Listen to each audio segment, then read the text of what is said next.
আলহামদুলিল্লাহ আজকে বিজয় রাত ছিল। আজকে আর ঘুমাইনি, চিন্তা করলাম সেহরি থেকে ব্লগটা স্টার্ট করি। আসসালামু আলাইকুম, কেমন আছেন আপনারা সবাই? সারা রাত ঘুমাইনি আর মাত্র একটু বারান্দায় আসলাম, এসে দেখি এই দেখুন কি সুন্দর চাঁদ আকাশে, মাশাল্লাহ মাশাল্লাহ। আর কয়েকটা দিন পরেই হবে ঈদের চাঁদ, এত সুন্দর লাগছে দেখে।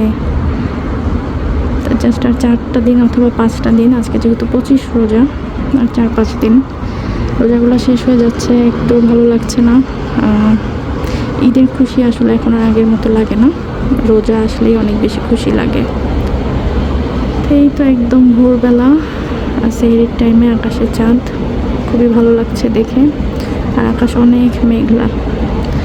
আজকে বিজোর রাত ছিল, সারা রাত ঘুমাইনি। আর এখন খেয়ে দিয়ে ঘুমাবো না, কারণ আয়াতকে স্কুলে পাঠাতে হবে। ঘুমিয়ে গেলে দেখা যাবে ওর স্কুলটা মিস হয়ে যাবে, এই আর কি। তো আমরা এখন সেহরি করব।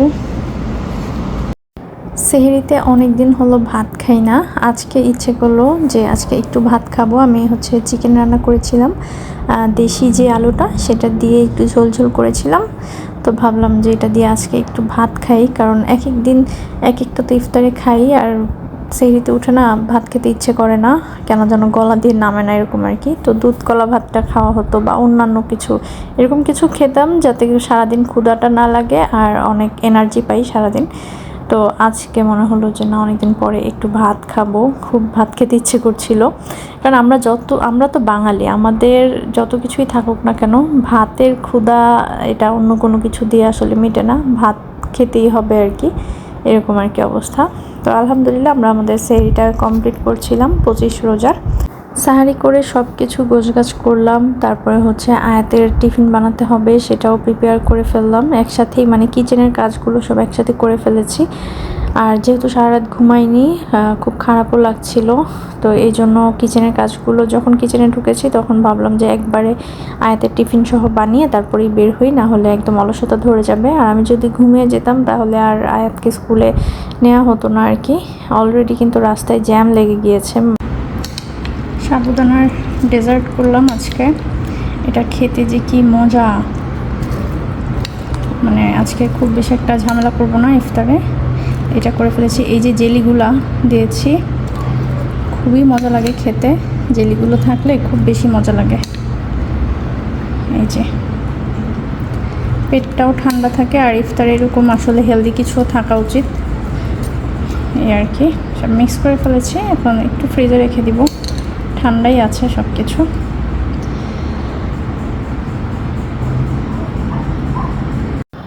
আমি টুকটাক কিছু ভাজাভুজি করব। ভাজাভুজি বলতে আলুর চপ, পেঁয়াজ, বেগুনি না, আমি কিছু খাবার যে ফ্রোজেন করেছিলাম, তো ভাবলাম আজকে এগুলো কয়েকটা ভেজে নেই আর কি। এগুলো না তেমন একটা খাওয়া হয়নি আমাদের, তো ভাবলাম যে যেহেতু খাওয়া হয়নি তাহলে আজকে ভেজে ফেলি। কয়েকটা সমোসা ভেজে নিলাম, আর স্প্রিং রোল ভেজে নিলাম। আর এই দুটা জিনিস খুবই মজা হয়েছে। সমোসাটা তো অনেক বেশি মজা হয়েছে, চিকেন সমোসা করেছিলাম, আর ভেজিটেবল চিকেন স্প্রিং রোল, যেটা একদম চাইনিজ রেস্টুরেন্টের মতো, সেটা করেছি। তো খুব বেশি ভাজিনি, জাস্ট 3টার মতো ভেজেছি রোল, আর 4টা সমোসা ভেজেছি। আয়াত খাবে, এর মধ্যে সমোসাটা পছন্দ করে, তো ও সমোসা খাবে। এখন জাস্ট অল্প আছে, এগুলোকে ভেজে নেব, তাড়াহুড়া করবো না, অনেকটা হাতে সময় আছে। আজকে বললাম না, আজকে ইফতারে তেমন কোনো ঝামেলা করিনি, তাই একদম হাতে সময় রেখে মানে আস্তে ধীরে সব কাজকর্ম করেছি, খুব বেশি একটা তাড়াহুড়া ছিল না। তারপর আর কি টেবিলটা গুছিয়ে নিয়েছি। এখানে আপনাদের ভাইয়া বাসায় আসার সময় বার্গার নিয়ে আসছে, আর এই আমার ডেজার্ট। তারপরে এই যে ভাজাভুজি ছিল, তারপরে কেক ছিল, সাথে গতকালকে গ্রিল চিকেন করেছিলাম, সেটার হাফ রয়ে গিয়েছে, সেটা ছিল। তো আলহামদুলিল্লাহ অনেক কিছুই ছিল। 2জন মানুষের আসলে এত কিছু ইফতার লাগে না, বা অনেক বেশি হয়ে যায়। আলহামদুলিল্লাহ, আল্লাহর বরকত। আর আমি কেন যেন একদম অল্প ইফতার কোনোভাবেই বানাতে পারি না। চিন্তা যে করব যে 2জন মানুষ 2টা 4টা জিনিস বানিয়ে ফেলি, তাহলেই তো হয়ে গেল। আসলে আমার হাতে হয় না, মানে একদম অল্প ইফতার কেন যেন হয় না। বানাতে গেলে অনেক কিছু বানিয়ে ফেলি, অনেক কিছু করে ফেলি, আর অল্প হলে মনে হয় যে আজকে ইফতার মনে হয় কম হয়ে গেল। তো এই আর কি, আমাদের 25 রোজা এইভাবেই কেটে গেল। সবাই ভালো থাকবেন, আল্লাহ হাফেজ।